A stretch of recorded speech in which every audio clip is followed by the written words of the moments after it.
Hey everyone, thank you for joining me for today's video. We will be talking about hearing loss, but in more detail with regards to the great Italian scholar Giambattista della Porta.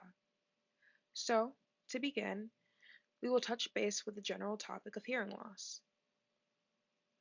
Hearing loss has been around for quite a while. From studying skeletal remains, scientists have managed to find evidence of hearing loss dating back to over 10,000 years ago. If deafness has always been integrated in human history for this long, how and when do scientists first contribute their work toward bringing ease to an individual's day-to-day life in regards to those that are hard of hearing? To jump right in, we'll briefly start with Giambattista's early life. So who exactly was Giambattista della Porta? Well, he was born in 1535, he was an Italian scholar, and he lived in the Kingdom of Naples. During his lifetime, he had the opportunity to contribute greatly to the scientific revolution.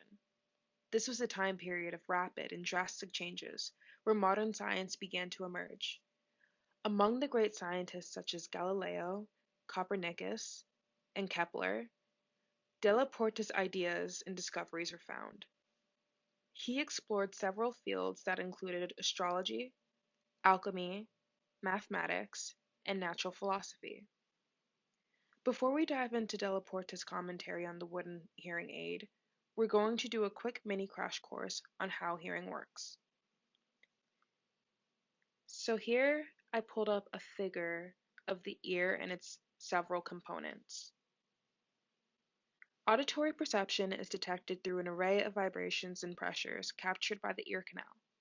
Sound will travel through the pinna, down the ear canal, to the tympanic membrane, through the middle ear to the inner ear, and eventually transduced into an electrical impulse where the auditory nerve takes that information to the cochlear nucleus and other subareas of the brain.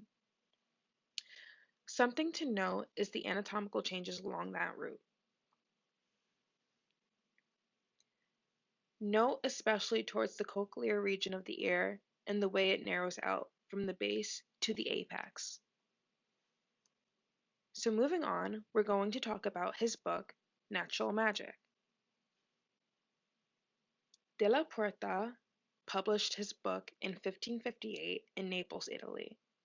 Inside, you will find 28 books upon the topics of geology, medicine, magnetism, optics, and so on.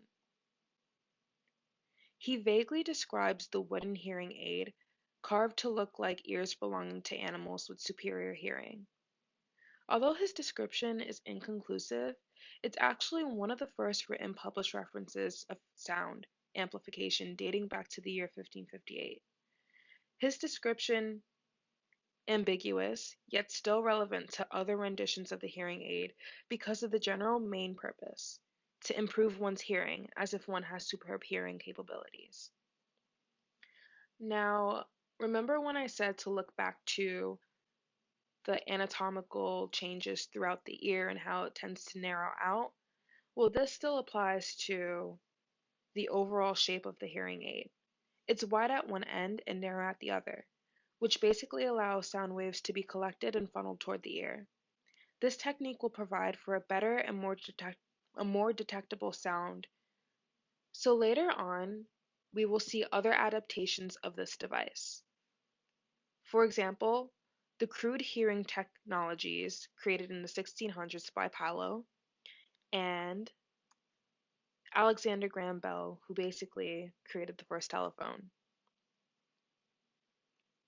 Today, we see assisted listening devices and digital hearing aids that are tiny, powerful devices that can simply be activated with the switch of a button.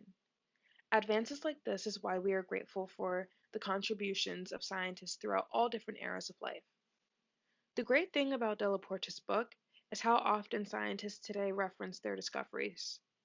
Personally, I think it's pretty cool how early scientists had different perspectives and outlooks on how life in the world worked. Even today, it all remains relevant to our lives.